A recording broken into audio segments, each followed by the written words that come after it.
भगवान श्री कृष्ण ने भगवद गीता में कर्मयोग के अभ्यास को कर्म संन्यास से श्रेष्ठ बताया है और कहा है कि कर्मयोगी उन्हें विशेष रूप से प्रिय है। कर्मयोगी अपने मन को निरंतर ईश्वर में लगाए रखते हुए पूरी लगन से सांसारिक कर्तव्य निभाता है।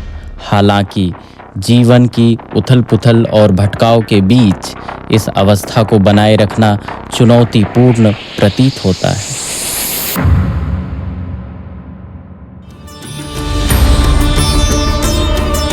जगतगुरु श्री कृपालु जी महाराज ने कर्म संन्यास और कर्म योग का खूबसूरती से समन्वय किया है और एक सरल लेकिन प्रभावी समाधान प्रस्तुत किया है।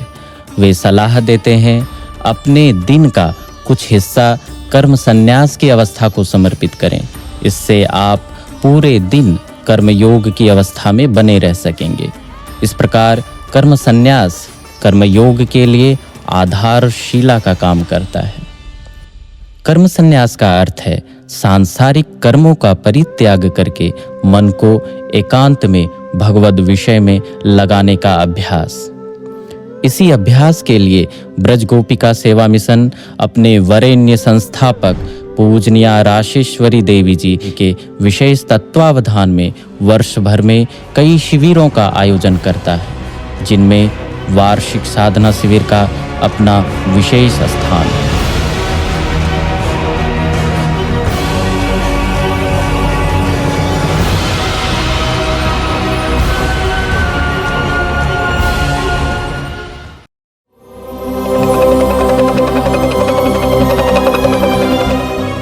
इस वर्ष का वार्षिक साधना शिविर महाकालेश्वर की पावन नगरी उज्जैन में आयोजित हो रहा है। यह नगरी मोक्षदायिनी क्षिप्रा नदी के तट पर स्थित है, जिसके जल में समुद्र मंथन के दौरान अमृत की एक बूंद गिरी थी। यहीं श्री कृष्ण ने सांदीपनि मुनि के सानिध्य में 64 दिन रहकर विद्या अध्ययन किया था। उज्जैन का संबंध महाकवि कालिदास से रहा है। उज्जैन का समृद्ध इतिहास यह बताता है कि यह नगर आध्यात्मिक, धार्मिक, पौराणिक एवं साहित्यिक सभी दृष्टियों से संपन्न रहा है। यह जिज्ञासु साधकों के लिए आकर्षण का केंद्र है।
राधे राधे। मैं डॉक्टर शैलजा। वार्षिक साधना शिविर का यह आकर्षण है कि भारत के अलग अलग तीर्थ स्थानों में यह आयोजित होता है, इसीलिए मुझे वार्षिक शिविर का साल भर इंतज़ार रहता है।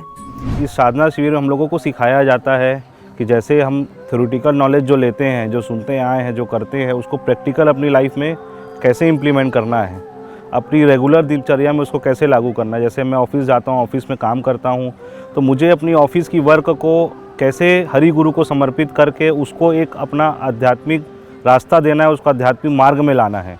ब्रज गोपिका सेवा मिशन द्वारा उज्जैन में 19 मई से 25 मई तक एनुअल साधना शिविर को ऑर्गेनाइज़ किया जा रहा है।